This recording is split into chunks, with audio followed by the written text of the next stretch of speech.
La chronique La Diaspora des Bulles, c'est votre chronique consacrée à la bande dessinée, comme tous les matins avec Didier Passamonique. Bonjour Didier. Bonjour Ilana. Alors aujourd'hui Didier, vous nous parlez de western. C'est pas un petit peu désuet?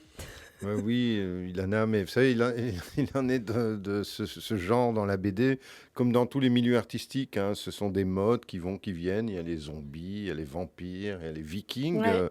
puis il y a les cow-boys, hein. Puis certains sujets semblent éternels, traversant les modes.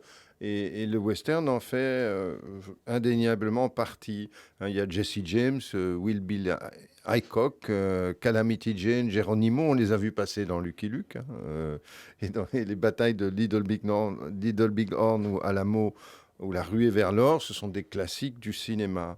La popularité de ces personnages et de ces événements a largement dépassé la frontière des États-Unis dès la fin du 19e siècle en proposant une nouvelle mythologie faite de bandits, de shérifs, de tuniques bleues, d'Indiens. Ouais. Après la série d'albums, ils ont fait l'histoire sur les grands personnages historiques.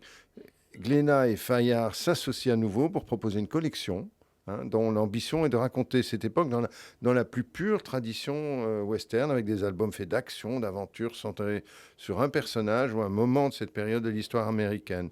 Farid Hammer, qui est historien spécialisé des États-Unis, accompagne scénaristes et dessinateurs pour retrouver une véracité historique souvent diluée dans la légende. Il rédige en outre un cahier final de 8 pages sur lequel reviennent des faits historiques et Ouais. la manière dont ils ont contribué à construire cette mythologie du Far West. Les deux premiers albums sont parus le 18 mai. Tout récemment, ouais. Voilà, ils sont signés Dobbs au scénario. Ils traitent de Jesse James avec Chris Renaud au dessin et de Wild Bill Hickok sous la patte de l'italien Ennio Buffi. Bon, on vous sent un petit peu quand même sur la réserve là Didier. Oui, c'est plutôt joliment. Vous avez perdu votre sourire là. Ouais, c'est plutôt joliment dessiné. Les trames sont classiques, un peu trop peut-être, hein. Je pense aujourd'hui que sans tomber dans une réinterprétation excessive, hein, on peut se rappeler que Buffalo Bill ou Emmett Dalton ont construit eux-mêmes leur propre mythe en conseillant les producteurs de spectacles ou ceux d'Hollywood, hein, que le western dans son ensemble est un mythe. Ouais. Et comme tout mythe, vous savez, c'est la thèse de René Girard dans le bouc émissaire, tout mythe, tout grand mythe dissimule un grand crime, hein. Et ici, il faut bien dire, c'est le génocide de la nation indienne. Je trouve dommage qu'au XXIe siècle, on continue à valoriser des gens comme Jesse James ou Hickok, Ouais. qui sont en fait des crapules, hein, ou les Dalton, c'est des vrais crapules.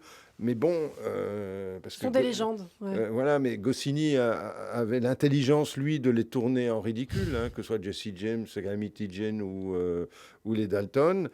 Ici, on les mythifie. Et bon, c'est bon de temps en temps de sortir des mythes, de sortir des contextes qui ont l'air de venir de nulle part.